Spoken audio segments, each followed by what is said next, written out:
Hello students. आज हम start कर रहे हैं algebra of matrix. Matrix and determinants पढ़ रहे थे, अलजेब्रा स्टार्ट कर रहे हैं। देखो इसमें सबसे पहला पॉइंट मैं ले रहा हूँ। सबसे पहला point comparable matrices. Comparable matrices. Matrices comparable कब होंगे? मैट्राइसेस कंपेरेबल कब होंगे? देखो, two matrices A and B are comparable. Two matrices A and B are comparable if they have same order.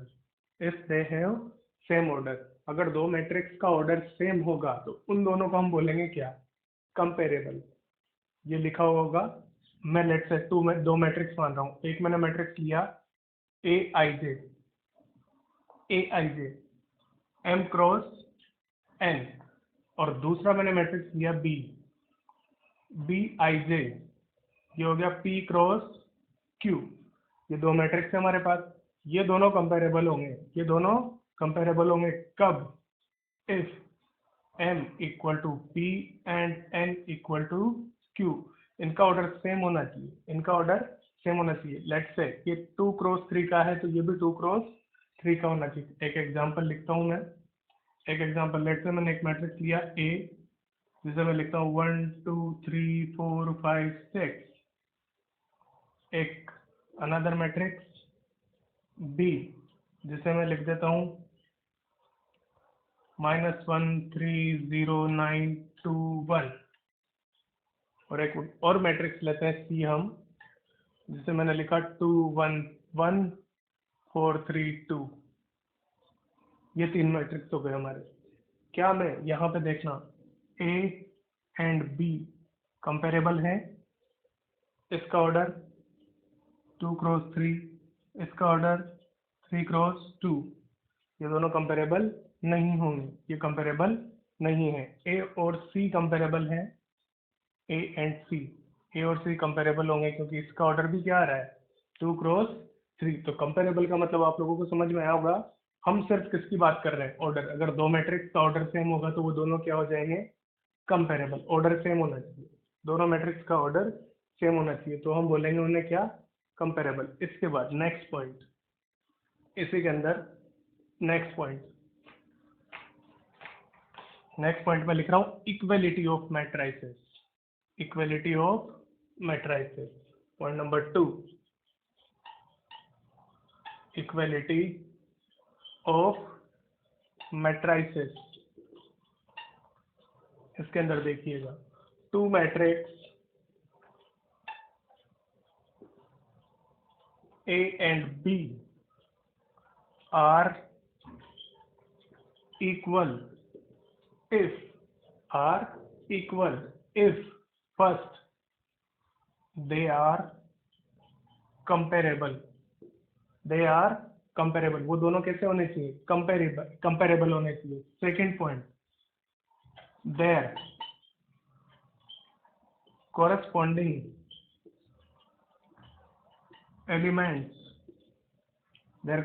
elements are equal। देखो, दो matrix के equal होने के लिए कंडीशन हमने लिखी कि वो कैसे होने चाहिए? कंपेरेबल। फर्स्ट पॉइंट, वो दोनों कंपेरेबल होने चाहिए। सेकंड पॉइंट, उनके कोरस्पॉन्डिंग एलिमेंट्स भी कैसे होने चाहिए? इक्वल होने चाहिए। इसका मतलब समझते हैं। मैंने एक मैट्रिक्स लिया A I J M cross N, दूसरा मैंने लिया B I J P cross Q. ये दोनों इक्वल होंगे। A equal to B if क्या क्या कंडीशन होगी? देखो, पहले कंपेरेबल होने चाहिए तो m को होना पड़ेगा p के इक्वल एंड n को होना पड़ेगा q के इक्वल। ये होना पड़ेगा। नेक्स्ट देखिए, and A I J equal to B I J, उनके हर एक एलिमेंट भी कैसे होने चाहिए? इक्वल होने चाहिए। उनके हर एक एलिमेंट भी कैसे होने चाहिए? इक्वल। देखो, इसका मान लो A11 था तो वो इक्वल होना चाहिए किसके? B11 के। A12 B12 के इक्वल होना चाहिए। Their corresponding elements are also equal. Corresponding elements भी इक्वल होने चाहिए। लेट्स से एक एग्जांपल लिख के मैं देखूँ यहाँ पे। एक एग्जांपल लिखा मैंने, मान लो P Q R S equal to में 2 3 4 5। अगर ऐसा मुझे दिया हुआ है, ये दोनों मैट्रिक्स इक्वल है, तो P का वैल्यू 2, Q का वैल्यू 3, R का वैल्यू 4 और S का वैल्यू 5 हो जाएगा। इक्वलिटी का मतलब यही होता है, कोरस्पॉन्डिंग एलिमेंट्स इक्वल होने चाहिए और ऑर्डर दोनों का सेम होना चाहिए, 2 क्रॉस 2, 2 क्रॉस 2। ये बात समझ में आई होगी। हमने देख लिया comparable and equality. Comparable matrix देखा, इक्वलिटी ऑफ मैट्रिक्स देखी। एक छोटा सा क्वेश्चन मैं यहाँ पे लिख रहा हूँ, एक छोटा सा क्वेश्चन लिख रहा हूँ, वो सोल्व कर रहे हैं, देखिएगा ध्यान से। देखो question, if a equal to sine theta 1/√2 cos theta tan theta and cos theta. सामने देखिएगा, ये इक्वल आ रहा है मान लो अपना 1/√2 sine theta minus 1/√2 cos theta -1 cos theta. ये दोनों इक्वल दिए हुए हैं। देन फाइंड थीटा, आपको थीटा फाइंड करना है। थीटा का वैल्यू क्या होगा ये हमें पता करना है। देखो सबसे पहले ये दोनों मैट्रिक्स अगर इक्वल है, जिनका ऑर्डर सेम है, कंपेरेबल और their corresponding elements are also equal. देखो ये किसके इक्वल होगा, 1/√2 के। साइन थीटा इक्वल टू मिला 1/√2। नेक्स्ट पॉइंट, 1/√2 साइन थीटा के इक्वल, सेम चीज कोस थीटा का वैल्यू -1/√2 कोस थीटा इक्वल है टेन थीटा का वैल्यू -1 एंड कोस थीटा। मतलब ये तीनों का हमें कॉमन सॉल्यूशन ढूंढ देना है। इन तीनों का कॉमन सॉल्यूशन हमें ढूंढ देना है। साइन आ रहा है पॉजिटिव, कोस आ रहा है नेगेटिव और टेन भी आ रहा है नेगेटिव। हम बात करते हैं, ये चारों क्वाड्रेंट होते हैं हमारे first second third fourth. Sine positive, cos negative, tan negative second quadrant में होता है। कहाँ पे होगा, सेकंड क्वाड्रेंट में। और वो जो वैल्यू निकल के आती है हमारी, वो जो वैल्यू निकल के आ जाती है वो क्या हो जाती है, 3π/4।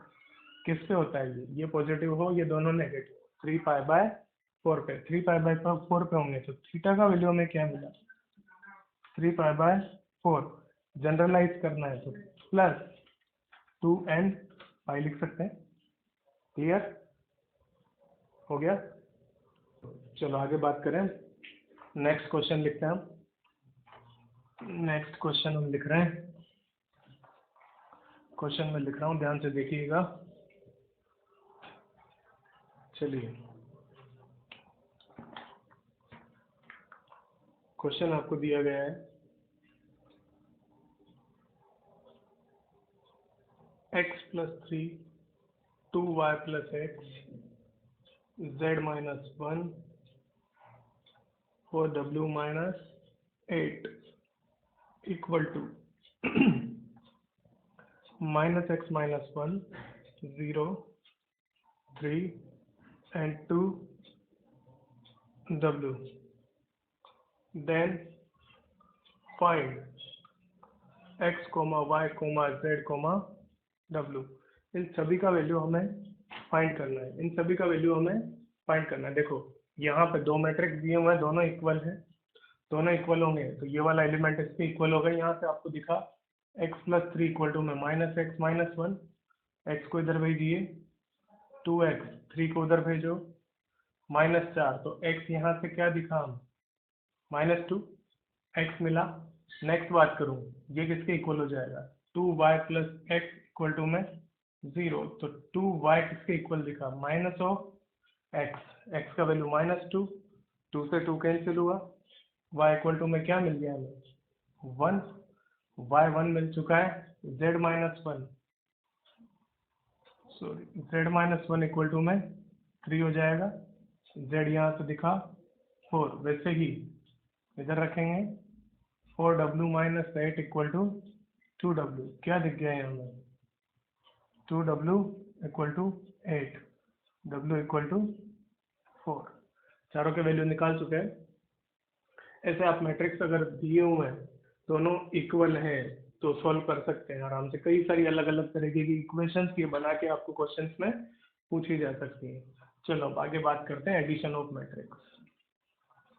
अब मैट्रिक्स के एडिशन की बात करेंगे, दो मैट्रिक्स को जोड़ा कैसे जाएगा, मैट्रिक्स को ऐड कैसे किया जाता है, देखिएगा। एडिशन पे बात करते हैं। एडिशन ऑफ मैट्रिसेस, दो मैट्रिक्स को आपको ऐड करना है, तो वो दोनों ऐड कैसे होंगे, देखो। सबसे पहली कंडीशन मैट्रिक्स को ऐड करने के लिए, two matrix are added if they are comparable, they are comparable. अगर दोनों मैट्रिक्स का ऑर्डर सेम होगा तभी जाके आप उन दोनों को क्या कर पाएंगे, ऐड कर पाएंगे। सबसे पहली कंडीशन है दे आर कंपेरेबल, दोनों का ऑर्डर सेम होना चाहिए। लाइक से ए आपने लिया A I J M cross N, similarly B एक और मैट्रिक्स दिया हुआ है ए आई जे। अभी दोनों का ऑर्डर सेम होना चाहिए अगर ऐड करना है तो, एम क्रॉस एन, दोनों का ऑर्डर सेम हो गया। अब आगे आपको दिया हुआ है C is an another matrix which is equal to A plus B. C एक अलग मैट्रिक्स होगा जो किसके इक्वल है, ए प्लस बी के, और सी एक कैसा मैट्रिक्स होगा, जैसे मैंने लिखा सी आई जे, उसका भी ऑर्डर क्या होगा, एम क्रॉस एन, वेर जहाँ सी आई जे जो आपका होगा, जहाँ सी आई जे जो आपका होगा वो क्या होगा, देखो ए आई जे प्लस में B I J for all values of I and J, I के हर एक वैल्यू के लिए। देखो मैंने क्या किया, दोनों मैट्रिक्स को ऐड करना था, एक नया मैट्रिक्स मिल रहा है सी आई जे। अब जो इस मैट्रिक्स का एलिमेंट होगा ये सी आई जे, वो कैसा होगा, ए I J plus B I J, मतलब A one one plus B one one, A one two plus B one two, मतलब कोरस्पॉन्डिंग एलिमेंट्स को क्या कर देना है, ऐड कर देना है। अकॉर्डिंगली आपको जो आंसर है उसके एलिमेंट्स मिल जाएंगे। एग्जाम्पल जैसे मैं लिखूं, एक मैट्रिक्स लिया आपने ए 2 3 7 9, एक और मैट्रिक्स ले लूँ मैं 1 2 0 3, दोनों को अगर ऐड करना है तो क्या बन जाएगा, ये देखो 2 + 1 3, 3 + 2 5, 7 + 0 7, 9 + 3 12, ये मैट्रिक्स मिल जाएगा आपको। एडिशन समझ में आया होगा। ऐड करने के लिए क्या होना चाहिए, कंपेरेबल होने चाहिए, कैसे ऐड करना है ये समझ में आया होगा। कोरस्पॉन्डिंग एलिमेंट्स को ऐड कर देना है, कोरस्पॉन्डिंग एलिमेंट्स को ऐड कर देना है। Next, multiplication of matrix by a scalar, multiplication of matrix by a scalar, किसी स्केलर क्वांटिटी से आपको मैट्रिक्स को मल्टीप्लाई करना है। Multiplication of matrix by scalar. देखो इसके अंदर क्या बात करते हैं, if we multiply a matrix by a non zero constant, if we multiply a matrix by non-zero constant, then each and every element of matrix gets multiplied by same real constant। इसका मतलब क्या हुआ, देखो मैंने बोला अगर matrix को मुझे किसी स्केलर से नॉन जीरो रियल कांस्टेंट से मल्टीप्लाई करना है तो मैट्रिक्स का हर एक एलिमेंट, मैट्रिक्स का हर एक एलिमेंट उस स्केलर से मल्टीप्लाई हो जाएगा, उसका हर एक एलिमेंट उस स्केलर से मल्टीप्लाई हो जाएगा। ये इंग्लिश आप लिख सकते हैं, मैं डायरेक्टली समझा रहा हूँ। जैसे मैंने एक मैट्रिक्स लिया A I J M cross N, मुझे क्या करना है, एक कांस्टेंट ले लिया के, उससे मल्टीप्लाई कर रहे हैं ए को, तो यहाँ पे क्या होगा, इसका जो हर एक एलिमेंट होगा, इसका जो हर एक एलिमेंट होगा वो मल्टीप्लाई हो जाएगा किससे, के से। ए को कैसे मल्टीप्लाई किया, हर एक एलिमेंट को मल्टीप्लाई कर दिया। लेट्स से एग्जाम्पल में ले लेता हूँ, ए मैंने लिया कुछ P Q R S T U V W x, ऐसा कोई एक मैट्रिक्स है।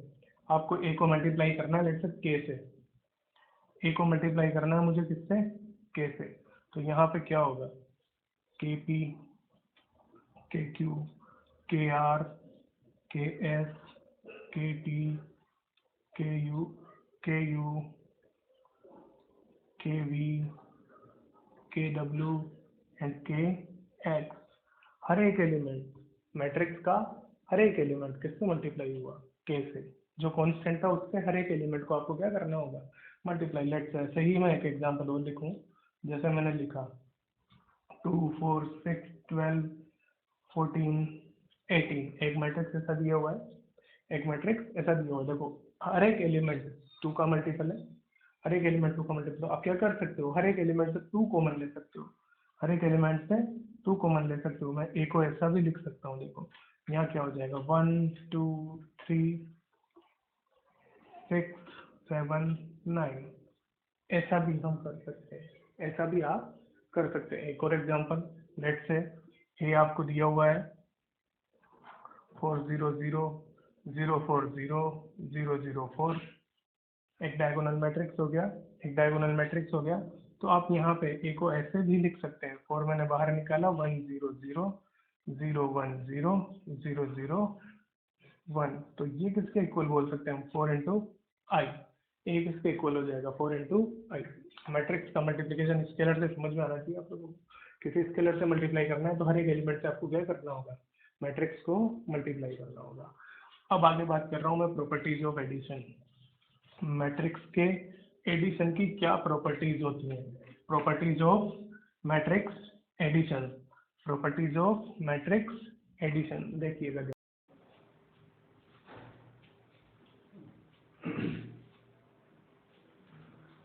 तो चलो मल्टीप्लिकेशन की बात करते हैं हम, मैट्रिक्स मल्टीप्लिकेशन।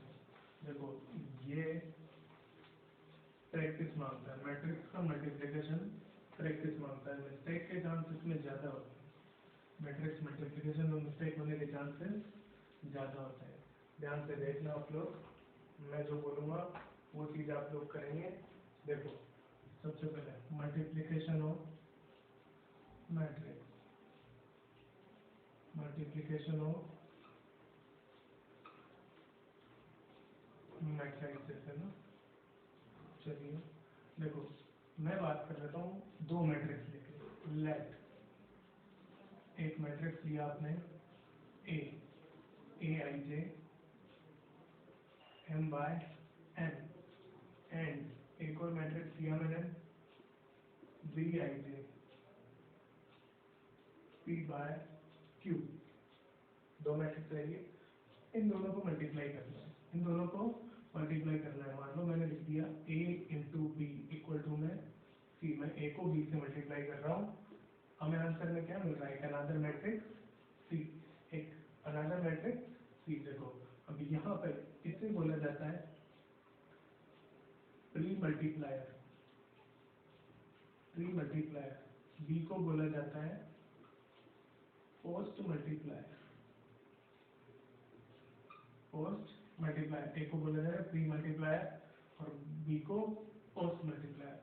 देखो मैं लिख रहा हूँ a into B exist only if a into B, A और बी का मल्टीप्लिकेशन एग्जिस्ट करेगा कब, जब ये n p के इक्वल हो जाए।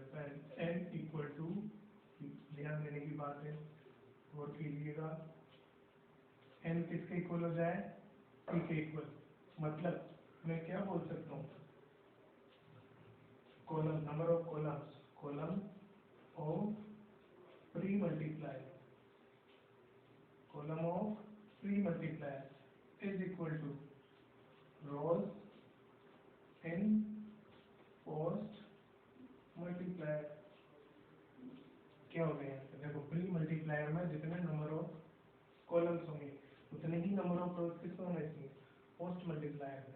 तब जाके ये मैट्रिक्स मल्टीप्लिकेशन संभव है, तब जाके ये मैट्रिक्स मल्टीप्लिकेशन संभव है। बहुत ज़्यादा इंपॉर्टेंट चीज़ है, आपको ये ध्यान देना होगा। n अगर p के इक्वल होगा, n अगर p के इक्वल होगा तब जाके ये मैट्रिक्स मल्टीप्लिकेशन पॉसिबल हो पाएगा, तब जाके ये मैट्रिक्स मल्टीप्लिकेशन पॉसिबल हो पाएगा। क्लियर, ये चीज़ ध्यान में रहे। अब मैं बात करता हूँ मल्टीप्लिकेशन होता कैसे है, मल्टीप्लिकेशन होगा कैसे। उसके साफ करके मैं आगे लिख रहा हूँ। आपको ध्यान क्या रखना है, मल्टीप्लिकेशन के लिए क्या होना चाहिए, n इक्वल टू p, मतलब column of 3 multiplier equal to rows in post multiply.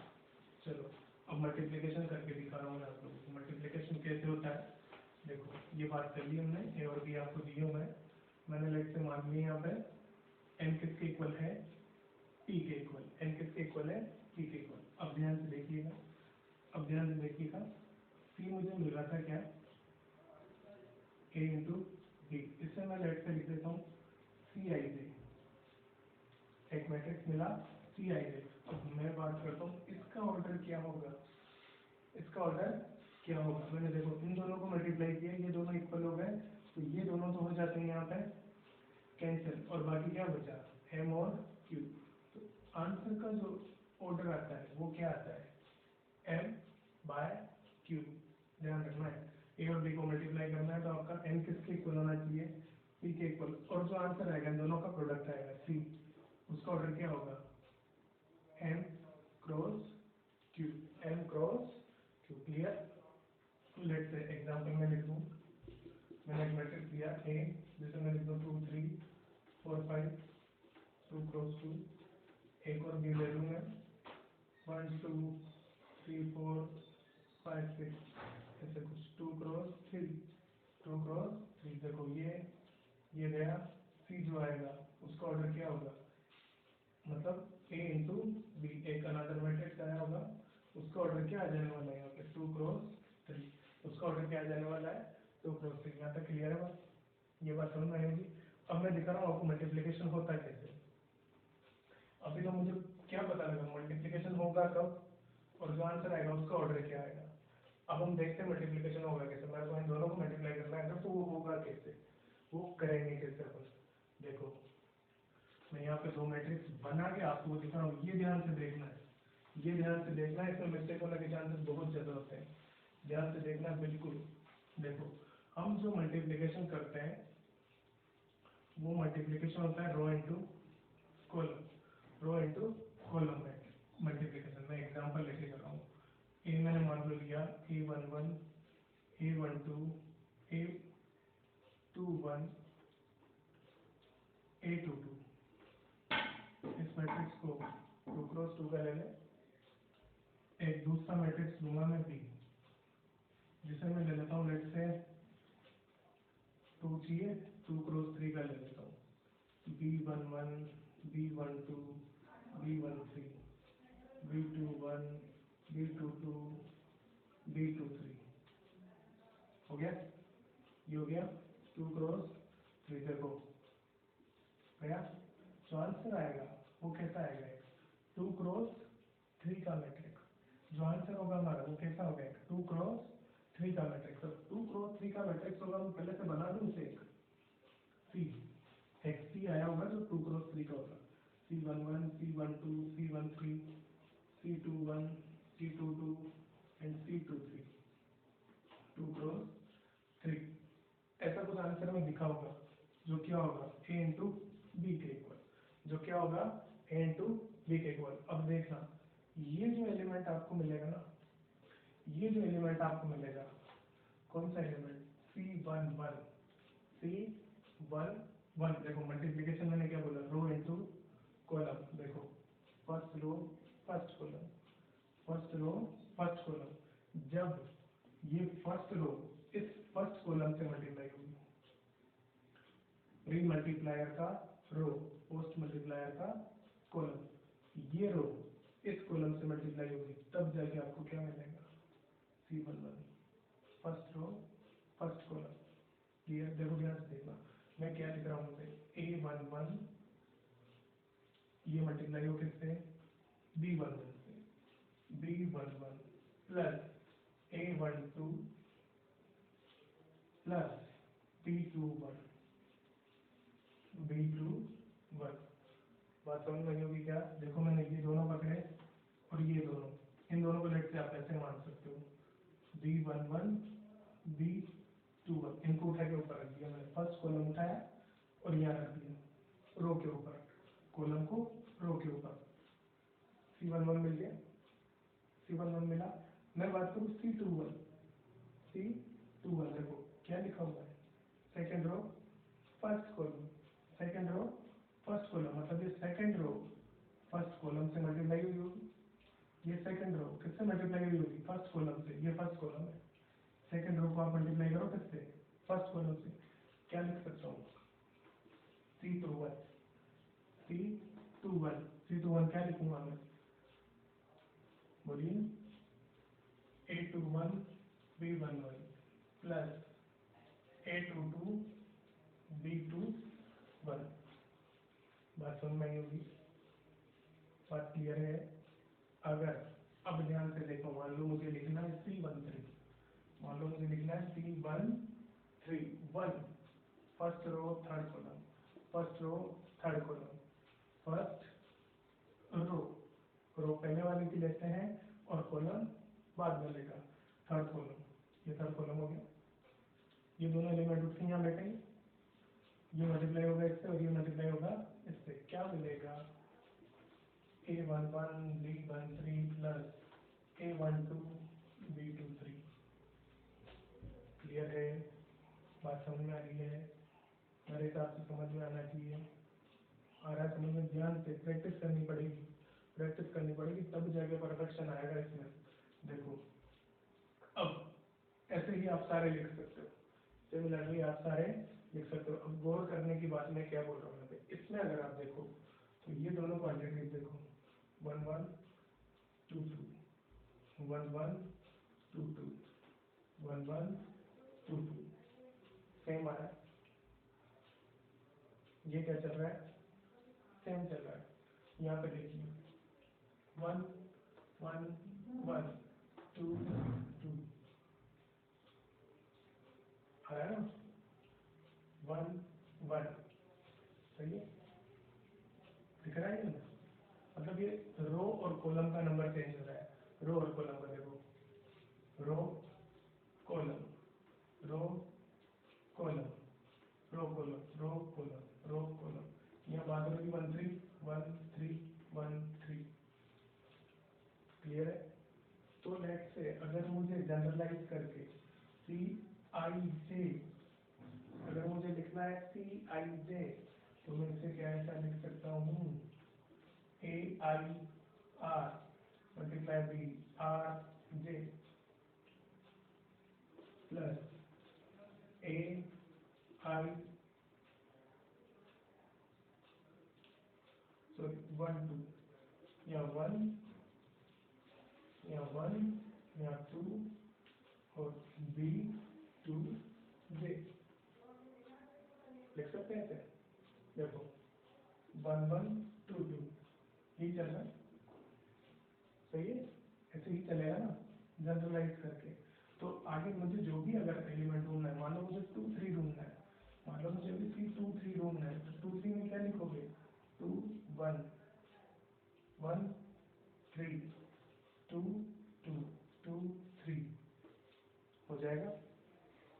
Multiplication समझ में आया, मल्टीप्लिकेशन करना कैसे है ये क्लियर है। अब अपन एक क्वेश्चन के थ्रू कर लेते हैं, एक एग्जांपल ले रहा हूँ मैं, नंबर लेके, एक मैट्रिक्स में नंबर लेके उस एग्जांपल को हम देखते हैं। इसमें दोनों जगह प्रैक्टिस करनी पड़ेगी मल्टीप्लिकेशन से, ध्यान से देखिएगा, जो भी मैंने बोला है उसे ध्यान से गौर करके देखना है।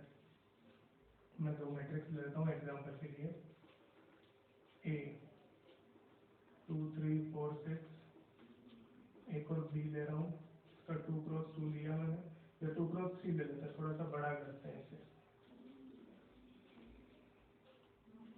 Number of rose 2, number of columns 1 7,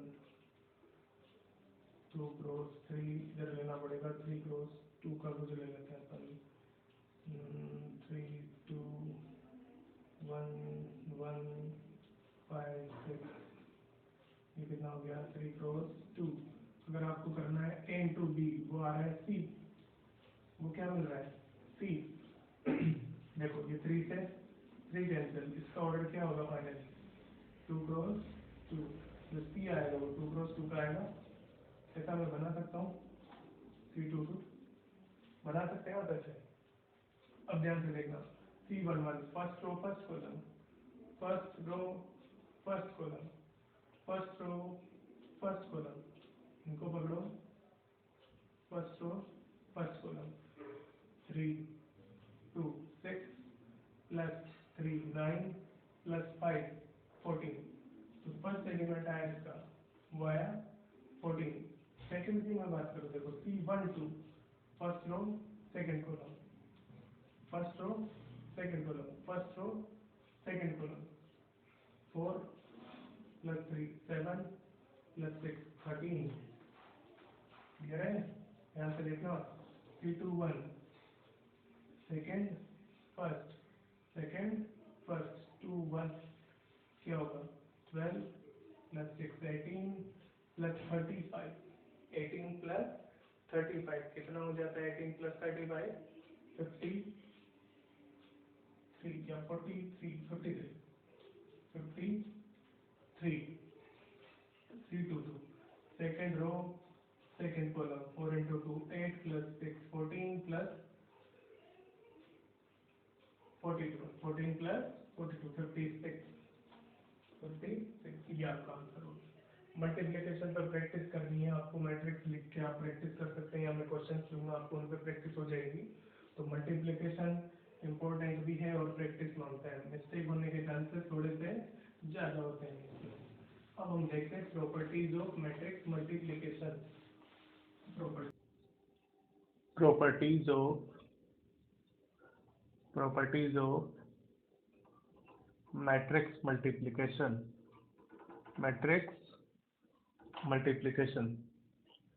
matrix multiplication की प्रॉपर्टीज देखने वाले हैं। फर्स्ट प्रॉपर्टी आप देखिएगा, मैं लिख रहा हूँ A B is not equal to B A, not always. मैंने क्या लिखा, जो हमारा a इंटू बी होगा वो हमेशा b इंटू ए के इक्वल नहीं होगा, हमेशा वो b इंटू ए के इक्वल नहीं होगा। हो सकता है किसी रेयर केस में वो इक्वल हो जाए, पर जनरली ये दोनों इक्वल नहीं होते हैं। इसमें मैंने लिखा if A B equal to B A, अगर ए बी बी ए के इक्वल हो जाए then A and B said to be commute, said to be commute, बोला जाएगा कि ए और बी क्या होंगे? कम्यूट होंगे। And if A B is equal to में माइनस बी है, ए बी इक्वल टू में माइनस बी है, then A and B are said to be anti commute, anti commute. अगर ए बी किसके equal हो जाए? Minus B A के, तो बोला जाएगा ए और बी एंटी कम्यूट होंगे। तो ए और बी एंटी कम्यूट होंगे। ये एग्जांपल में भी अपन देख लेंगे, क्वेश्चंस करेंगे तो A be generally B A के इक्वल नहीं होता है। सेकंड प्रॉपर्टी, सेकंड में बात करता हूँ। सेकंड देखिएगा आप लोग, मैंने लिखा ए बी सी, मैं पहले ए और बी को सॉल्व करता हूँ, देन उसे मल्टीप्लाई करता हूँ सी से। ऐसे ही मैं लिखूँ ए बी सी, मैं पहले सॉल्व करूँ बी सी को और उन दोनों के प्रोडक्ट को ए से मल्टीप्लाई करें, उन दोनों के प्रोडक्ट को ए से मल्टीप्लाई करें। प्री और पोस्ट आप लोगों को देख लेना है ध्यान से। तो ये दोनों इक्वल होंगे। इस प्रॉपर्टी को हम बोलते हैं एसोसिएटिव, इसे बोलते हैं एसोसिएटिव। थर्ड मैं लिखता हूँ A B plus C, A B plus C मतलब ए बी प्लस ए सी, ये होगा ए बी प्लस ए सी। इसे हम बोलते हैं डिस्ट्रीब्यूटिव, डिस्ट्रीब्यूटिव। फोर्थ मैं लिखूं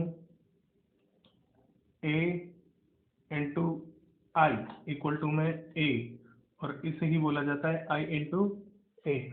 ऐसे ही बोल सकते हैं हम आई इंटू ए। देखो मैंने ए को आइडेंटिटी मैट्रिक्स से मल्टीप्लाई किया, हमें वापस से क्या मिल जा रहा है? खुद मैट्रिक्स ए।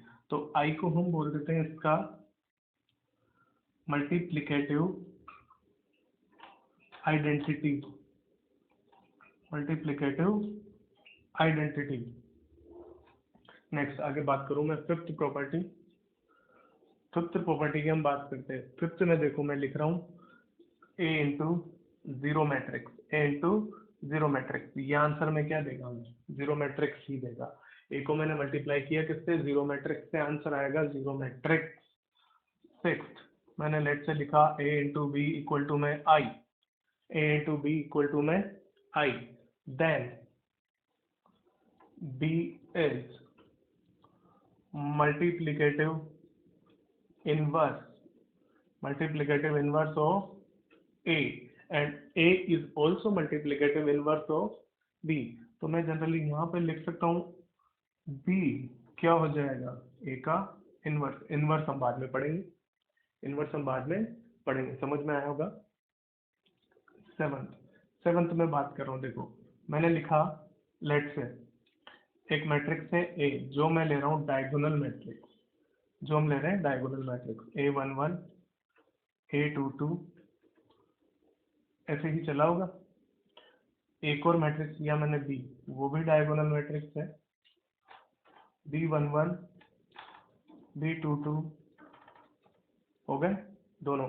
अगर हम इन दोनों को मल्टीप्लाई करते हैं A B, दोनों का मैं लेता हूँ मल्टीप्लिकेशन A B, तो वो भी एक डायगोनल मैट्रिक्स आएगा, वो भी एक डायगोनल मैट्रिक्स आएगा, और वो ऐसा होगा A11 into B11 A22 into B22 and so on, ऐसा मिलेगा आपको। देखो ये हम एग्जाम्पल के थ्रू समझते हैं। मैं डायगोनल मैट्रिक्स वाली जो प्रॉपर्टी है इसके लिए एग्जांपल लिखता हूँ। सबसे पहले हम जानते हैं डायगोनल मैट्रिक्स हमारा होता है एक स्क्वायर मैट्रिक्स। डायगोनल मैट्रिक्स होता है हमारा एक स्क्वायर मैट्रिक्स। तो दो मैट्रिक्स बना देता हूँ जो डायगोनल होंगे। लेट्स से मैंने ये लिया 2 0 0 0 3 0 0 0 1, एक हो गया। भी एक दूसरा मैट्रिक्स ले लेता हूँ 4 0 0 0 4 0 0 0 0। ये दो मैट्रिक्स लिए, डायगोनल मैट्रिक्स है। अगर मुझे इन्हें मल्टीप्लाई करना है ऑर्डर 3 क्रॉस 3 3 क्रॉस 3, आंसर में जो आने वाला है ए इंटू बी, वो भी कैसा आने वाला है? एक 3 क्रॉस 3 का मैट्रिक्स, एक 3 क्रॉस 3 का मैट्रिक्स 3 3, यही मिलेगा। देखो मल्टीप्लाई करते हैं फर्स्ट एलिमेंट के लिए, first row first column 2 into 4 8 0 0 8 मिला। A12 A12 first row second column, first row second column 0 0 0 हो गया। First row third column 0। ऐसे ही ये कैसे मिल जाएंगे आपको? 0 3 इंटू 4 12 0 0 0 0, ये मिलेगा इन दोनों का मल्टीप्लिकेशन। मतलब मुझे क्या कर देना है सिंपली, ये देखो इन दोनों को मल्टीप्लाई किया, इन दोनों को मल्टीप्लाई किया, इन दोनों को मल्टीप्लाई किया, बाकी सभी जगह 0। दो डायगोनल मैट्रिक्स का मल्टीप्लिकेशन भी एक डायगोनल मैट्रिक्स होता है जो उनके डायगोनल एलिमेंट्स को मल्टीप्लाई करने पे मिल जाता है, कोरस्पॉन्डिंग डायगोनल एलिमेंट्स को मल्टीप्लाई करने पे हमें मिल जाता है। नेक्स्ट एट्थ प्रॉपर्टी में लिखा हूँ, देखो if A is a square matrix, if A is a square matrix, then A square equal to A dot A, लिख सकते हैं A और A को मल्टीप्लाई कर दीजिए A स्क्वायर मिल जाएगा। A क्यूब इक्वल टू में A स्क्वायर डॉट A या फिर A डॉट A स्क्वायर लिख सकते हैं। मैं लिखूं A to the power 4 equal to A cube dot A dot A cube और A square dot A square मिल जाएगा ऐसे, and so on and so on. ऐसे कई बार मल्टीप्लाई कर सकते हो आप एक मैट्रिक्स को खुद से, कई बार मल्टीप्लाई कर सकते हो आप एक मैट्रिक्स को खुद से। नेक्स्ट प्रॉपर्टी एक क्वेश्चन है, एक क्वेश्चन है, क्वेश्चन को हम प्रॉपर्टी के फॉर्म में लिख ले रहे हैं। एक क्वेश्चन है जो आईआईटी में आया हुआ है, उसे हम क्वेश्चन के फॉर्म में लिख ले रहे हैं। देखिएगा 8 हो गई, 9 नाइन्थ में लिख रहा हूँ। मैंने लिखा 4 A, B स्क्वायर मैट्रिक्स, दो मैट्रिक्स हैं, दोनों आपको दिए गए हैं स्क्वायर मैट्रिक्स हैं। A प्लस बी का whole square equal to A square plus 2AB plus B square. ये किसके इक्वल होगा? इसके इक्वल होगा if A B equal to B A. अगर ए बी किसके इक्वल हो जाए, बी ए के। देखो हम जानते हैं algebraic identity, algebraic identity X plus Y का square X square plus two X Y plus Y square, ऐसा होता है। वैसे ही हमने दो मैट्रिक्स लिए, दोनों स्क्वायर मैट्रिक्स हैं, उनका स्क्वायर कर रहे हैं, प्लस बी का होल स्क्वायर। तो A square plus two A B plus B square के इक्वल होगा ये कब, जब ए बी किसके इक्वल हो जाए, बी ए के। लेट्स देखो मैं देखता हूँ इसे, इसे कैसे लिखेंगे हम, a plus b multiply by a plus b, a plus b multiply by a plus b. क्या लिख सकते हैं, देखो a into a square, a into B A B plus b into ए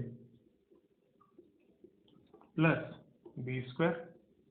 अब हम जानते हैं फर्स्ट प्रॉपर्टी हमने लिखी थी, जनरली ए बी और बी इक्वल नहीं होते हैं, जनरली ए बी और बी इक्वल नहीं होती। अगर ये दोनों इक्वल हो जाते हैं तभी तो हम ऐसा लिख पाएंगे, तभी तो हम ऐसा लिख पाएंगे। तो ए बी और बी ए को इक्वल होना पड़ेगा, तब जाके उसमें एक्स प्लस वाई का होल स्क्वायर जैसी आइडेंटिटी अप्लाई होती है। नेक्स्ट टेंथ, अभी हमने ए प्लस बी का होल स्क्वायर देखा। मान लो मैं बात कर दूं a plus b to the power n, a plus b to the power n की अगर मैं बात कर दूं, इस केस में क्या होगा, a plus b to the power n. इस केस में क्या करेंगे हम, इस केस के लिए देखो याद कीजिए बाइनोमियल थ्योरम। बाइनोमियल थ्योरम में जैसे बाइनोमियल को एक्सपेंड करते थे, वैसे ही हम इसे एक्सपेंड कर सकते हैं, वैसे ही हम इसे एक्सपेंड कर सकते हैं। ए की जगह मान लो मैं ले लेता हूँ एक बार के लिए आई, एक बार के लिए मैं क्या ले लूँ, आई। आई मतलब आइडेंटिटी मैट्रिक्स, और बी क्या हो गया, एक मैट्रिक्स हो गया जनरल। दोनों दोनों होने चाहिए स्क्वायर, दोनों मैट्रिक्स होने चाहिए स्क्वायर, दोनों मैट्रिक्स स्क्वायर मैट्रिक्स होने चाहिए, तभी जाके मल्टीप्लीकेशन होगा, तभी मल्टीप्लीकेशन होगा। जैसे मुझे ए स्क्वायर भी निकालना ना, देखा था इससे पहले वाली प्रॉपर्टी, एक स्क्वायर मैट्रिक्स होगा तभी उसे खुद से मल्टीप्लाई कर सकते हैं, तभी उसे खुद से मल्टीप्लाई किया जा सकता है। तो ये दोनों क्या हो गए, स्क्वायर मैट्रिक्स। इसे मुझे खोलना है N C zero, N C zero I to the power N minus zero B to the power zero plus N C one I to the power N minus one B to the power one and so on, ऐसे ही चलेगा। Last term आपको N C N B to the power N. अब देखो ये आई एक identity matrix है, आई एक आइडेंटिटी मैट्रिक्स है। आप आई से किसी को भी मल्टीप्लाई कीजिए, आई से किसी को भी मल्टीप्लाई कीजिए, मल्टीप्लिकेटिव आइडेंटिटी में देखा था हमने, वापस से खुद मैट्रिक्स मिल जाता है। तो इसे मैं डायरेक्टली लिख सकता हूँ क्या, N C zero plus N C one B N C two B square and so on B to the power N लिखा जा सकता है। वैसे ही इसकी जगह ए बी हो सकता था, और ए बी क्या होगा, स्क्वायर मैट्रिक्स हो, दोनों दोनों सेम ऑर्डर के स्क्वायर मैट्रिक्स होने चाहिए, ए और बी दोनों सेम ऑर्डर के स्क्वायर मैट्रिक्स होने चाहिए। प्रॉपर्टी समझ में आई। अब हम क्वेश्चन देखते हैं, मल्टीप्लिकेशन पे बेस्ड क्वेश्चन, मैट्रिक्स मल्टीप्लिकेशन पे बेस्ड क्वेश्चन। देखो सबसे पहले मैं क्वेश्चंस की बात करता हूँ। फर्स्ट क्वेश्चन आप लिखो, मैंने लिखा ए दिया हुआ है आपको 0203, कोमा बी दिया हुआ है हमें 4600, then find A B and B A B and B A B भी फाइंड करना है और बी ए भी फाइंड करना है। यहाँ से पता लग जाएगा दोनों इक्वल आते हैं या नहीं आते हैं जनरली। चलो ए को बी से मल्टीप्लाई किया जाए, A B first row first column 4020 0, first row second column, first row second column क्या हो जाने वाला है 6 0 0, second row first column, second row first column 8 2 1 0 0, ये 0 आया, 0 आया, क्लियर। वैसे ही उसके आगे क्या लिखना है हमें, दिस एंड दिस, ये भी क्या आया 0, ये भी क्या आया 0 आया।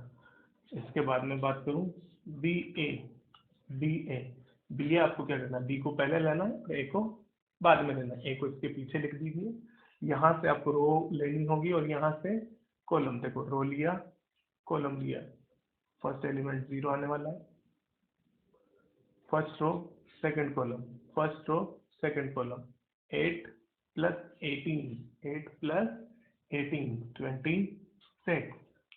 देखो अब second row first column 0, second row second column 0, ये मिला। ए बी और बी ए इक्वल नहीं दिख रहे हैं, ए बी और बी ए इक्वल नहीं दिख रहे हैं हमें। तो जनरली हो सकता है किसी किसी केस में आपको इक्वल मिल जाए, किसी केस में ये हो सकता है इक्वल मिल जाए, पर जनरली ये दोनों इक्वल नहीं आते। अब देखो यहाँ से आप एक और प्रॉपर्टी ऐड कर लेना वहाँ पे, प्रॉपर्टी नंबर 11, प्रॉपर्टी नंबर 11 उसमें मैं लिख रहा हूँ। देखो मुझे मान लो एक इक्वेशन दी जाती है a into B equal to में 0, a into B equal to में 0। इसका मतलब क्या होना चाहिए, इसका मतलब क्या होना चाहिए, या तो a को 0 होना पड़ेगा या b को 0 होना पड़ेगा।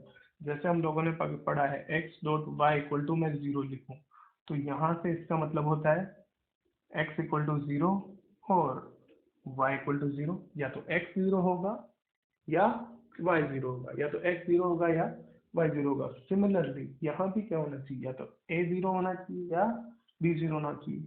और मैट्रिक्स के केस में, मैट्रिक्स के केस में यहाँ पे ये a इक्वल टू 0 और b इक्वल टू 0, ऐसा जरूरी नहीं है कि या तो a 0 हो या b 0 हो सकता है a 0 आ जाए या हो सकता है b 0 आ जाए, पर ये जरूरी नहीं है कि दोनों में से कोई भी 0 होगा तभी उनका प्रोडक्ट 0 होगा। मतलब a या b को 0 होना कंपलसरी नहीं है, नॉट इक्वल टू a और b इक्वल टू 0।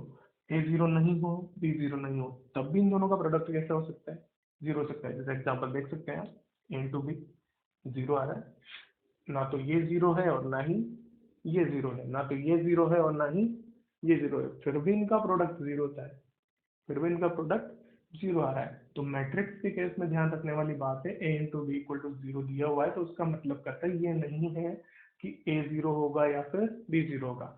ये जब हम एल्जेब्रिक एक्सप्रेशन की बात करते हैं कोई, तो उस केस में ये वैल्यू करता है, पर मैट्रिक्स के केस में जरूरी नहीं, हो सकता है आ जाए पर जरूरी नहीं है, पर जरूरी नहीं है। नेक्स्ट क्वेश्चन,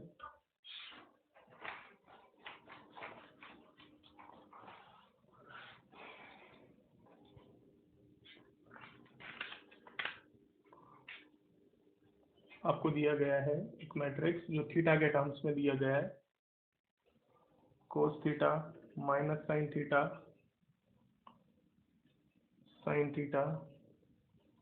कोस थीटा, एक मैट्रिक्स दिया है, आपको प्रूव करना है। Then prove that A alpha dot A beta is equal to में A alpha plus beta is equal to में ए अल्फा प्लस बीटा। देखो मुझे एक मैट्रिक्स लिखना है जिसमें थीटा की जगह अल्फा डाल दें और बीटा की जगह, और थीटा की जगह एक बार बीटा डाल दें, दोनों को लिख लेता हूँ मैं यहाँ पे। देखो cos alpha minus sin alpha cos alpha, वैसे ही जब बीटा डाला होगा आपने, कोस beta minus sign beta cos beta, दोनों मिल गए 2 क्रॉस 2 2 क्रॉस 2, जो इन दोनों का आंसर आने वाला है ए अल्फा और ए beta.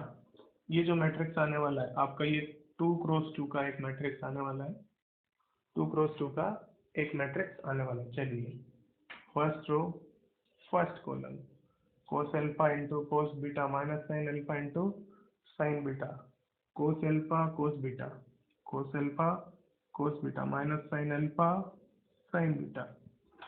First element first row second column, क्या बना, क्या बना, minus of cos alpha sin beta, minus of cos alpha sin beta, then minus में sin alpha cos beta. Clear. बात करते हैं सेकंड कॉलम की। देखो second row first column, second row first column, sin cos, sin alpha cos beta plus cos alpha sin beta, cos alpha sin beta. देखो this and this क्या आ जाएगा, this and this minus of sin alpha sin beta plus cos alpha cos beta मिला, ये मिल रहा है। अब हम ट्रिग्नोमेट्री याद करें तो ये फॉर्मूला होता है किसका, ये फॉर्मूला होता है किसका, cos alpha plus beta, minus common ले लेंगे, माइनस कॉमन ले लेंगे, ये किसका फॉर्मूला मिल गया, sine alpha plus beta.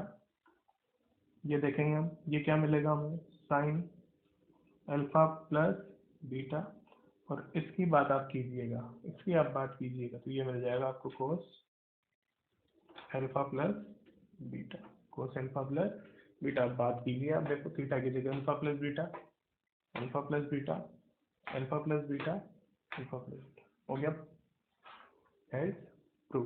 Clear है बात। आगे नेक्स्ट क्वेश्चन, नेक्स्ट क्वेश्चन हम लिख रहे हैं मैट्रिक्स मल्टीप्लिकेशन प्रैक्टिस करने की जरूरत होगी, मैट्रिक्स को मल्टीप्लाई करनी है आपको। देखो नेक्स्ट अच्छा क्वेश्चन लिख रहा हूँ।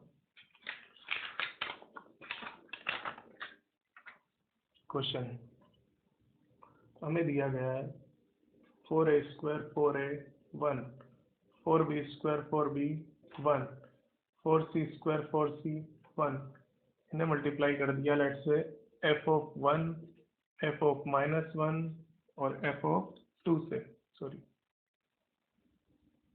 और ये इन दोनों का जो प्रोडक्ट आ रहा है वो एक मैट्रिक्स आ रहा है 3a square plus 3a, 3b square plus 3b, 3c square plus 3c, ऐसा कुछ मिला।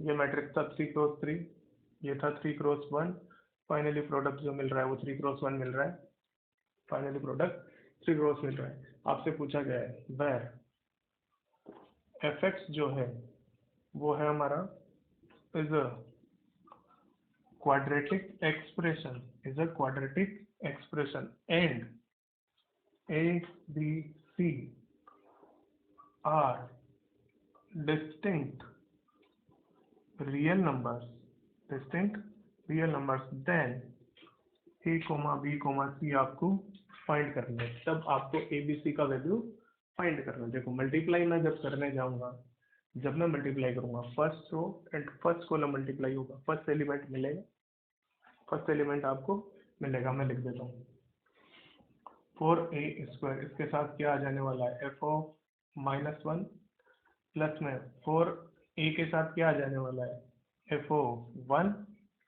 प्लस में ये जो 1 होगा इसके साथ दिखेगा आपको f ऑफ 2, और ये किसके इक्वल होगा 3a स्क्वायर प्लस 3a के, 3a स्क्वायर प्लस 3a के। ये दिखा मैं, ये जो गिवन है यहाँ से लिया मैंने। सिमिलरली आप अगर इसे इससे मल्टीप्लाई करते तो इसके इक्वल आ जाता, पर एक जैसा ही दिखेगा आपको क्वेश्चन। अब देखो यहाँ पे मैं क्या करूँ, मैं अगर ए स्क्वायर का कोफिशिएंट कंपेयर करूँ ए स्क्वायर का, तो यहाँ पे दिख रहा है 4 into F of minus 1 equal to में 3, तो मुझे एफ ऑफ माइनस 1 का जो वैल्यू मिला वो मिला 3/4।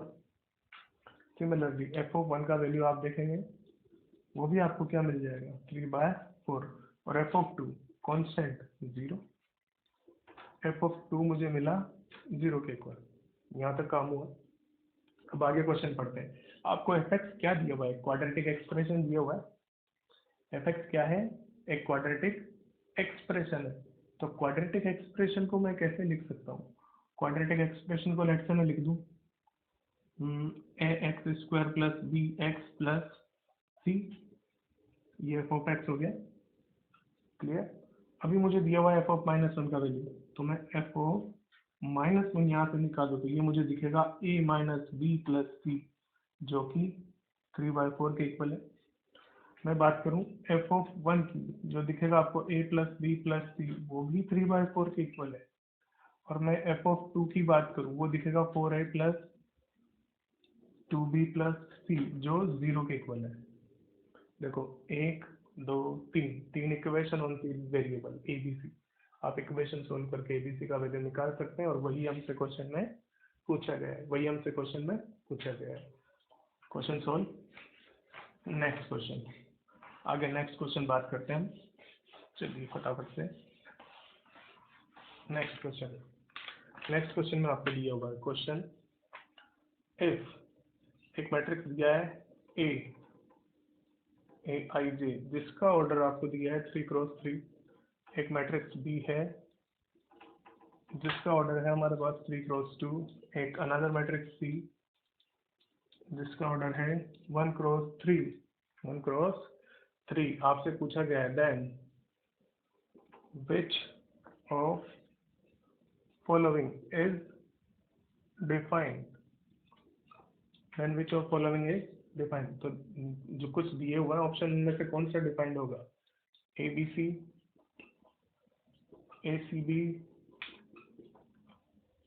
बी सी ए, फोर्थ दिया है हमें सी ए बी, और फिफ्थ बी ए सी। मतलब कंडीशन फॉर मल्टीप्लिकेशन हमें चेक करनी है, मल्टीप्लिकेशन चेक करना है सबकी वैलिड होगा या नहीं होगा। देखो ए और बी को मल्टीप्लाई करना है, क्लियर, कॉलम रोज इक्वल आ रहा है, वही चेक करना है बस आपको। जो प्री मल्टीप्लायर होगा उसके number of columns post multiplier के नंबर ऑफ रोज के इक्वल आने चाहिए। देखो एबीसी की जब मैं बात करता हूँ, ए आपको दिख रहा है 3x3, बी दिख रहा है 3x2, और सी आपको दिख रहा है 1x3। देखो जब इन दोनों को मल्टीप्लाई किया होगा हमने तो ये गया, ए बी का मल्टीप्लिकेशन मिला होगा 3x2 का, वो किसके साथ मल्टीप्लाई हो रहा है, सी के साथ 1x3। पॉसिबल हो पाएगा, नहीं हो पाएगा, ये पॉसिबल नहीं है। मैं सेकंड बात करूं, ए सी बी, ए आपने लिखा 3x3, सी लिखा 1x3, और बी लिखा मैंने 3x2। देखो यहीं पे काम बिगड़ गया हमारा, ये भी पॉसिबल नहीं है। थर्ड बी सी ए, तो चलो बी का ऑर्डर 3x2, सी का ऑर्डर 1x3, ए का ऑर्डर 3x3, यहाँ पे भी देखिएगा नहीं हो पाएगा। फोर्थ ऑप्शन की बात करें, सी 1x3, ए 3x3, और बी 3x2। देखो हुआ, तो यहाँ से आपको मिलेगा सी इंटू ए 1x3, उसको बी से मल्टीप्लाई करना है 3x2 से, ये दोनों भी हो जाएगा काम। और यहाँ पे हमें मिलेगा सी ए बी का जो मल्टीप्लिकेशन आ रहा है उसका फाइनली ऑर्डर होगा 1x2। ये करेक्ट है, fourth option is correct. Fourth में काम हो रहा है, फिफ्थ आप चेक कर लेंगे खुद से, आपको सिर्फ देखना है प्री मल्टीप्लायर के number of columns post multiplier के नंबर ऑफ रोज के इक्वल होने चाहिए। जो प्रोडक्ट आएगा फिर उसको आगे वाले के साथ चेक कीजिए, कर सकते हैं। नेक्स्ट क्वेश्चन हम ले रहे हैं। नेक्स्ट क्वेश्चन है, इफ ए इक्वल टू 1011 आपको फाइंड करना है, then find a to the power 2017, then find a to the power 2017। इसमें क्या होगा, a हमें दिया हुआ है 1011, मान लो मैं a स्क्वायर फाइंड करता हूँ तो वापस से इसे खुद से मल्टीप्लाई करना होगा, इन दोनों का प्रोडक्ट हमें क्या दिखेगा, 1 + 1 0, 1 0, ये बात करें 2 1, क्लियर, ए स्क्वायर मिला। ए क्यूब की मैं बात करूं, ए स्क्वायर डॉट ए लिख सकते हैं आप, 1201 मल्टीप्लाई बाय 10, क्या लिखेंगे, देखो सेम, फर्स्ट एलिमेंट 1, ये जब इससे मल्टीप्लाई हो फर्स्ट रो सेकंड कॉलम, क्या आ जाने वाला है 0, सेकंड रो फर्स्ट कॉलम, क्या आ जाने वाला है 3, सेकंड रो क्या आ जाने वाला है 1। तो आप देखो पैटर्न देखो, आप जब स्क्वायर किया ये नंबर चेंज हुआ, ये नंबर बन गया 2, क्यूब किया ये नंबर चेंज हुआ, ये नंबर बन गया 3। सिमिलरली हम जब a की पावर 2017 करेंगे तो क्या आंसर हमारा ऐसा होना चाहिए कुछ, क्लियर, आंसर हमारा कैसा होना चाहिए, ऐसा कुछ आप पैटर्न देख पाएंगे, क्लियर। नेक्स्ट एक और क्वेश्चन लिख रहा हूँ मैं, वो आप लोग मल्टीप्लाई करके देखेंगे फिर। मल्टीप्लाई करके देखना है मैट्रिक्स को, और कुछ नहीं है उस क्वेश्चन में। क्वेश्चन में लिख दे रहा हूँ, आप लोग ट्राई कीजिएगा।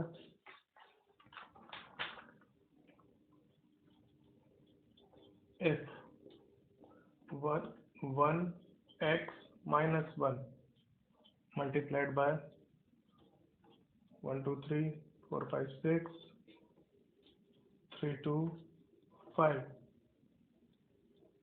1 minus 2 3 equal to 0, then find x। तब आपको x फाइंड करना है।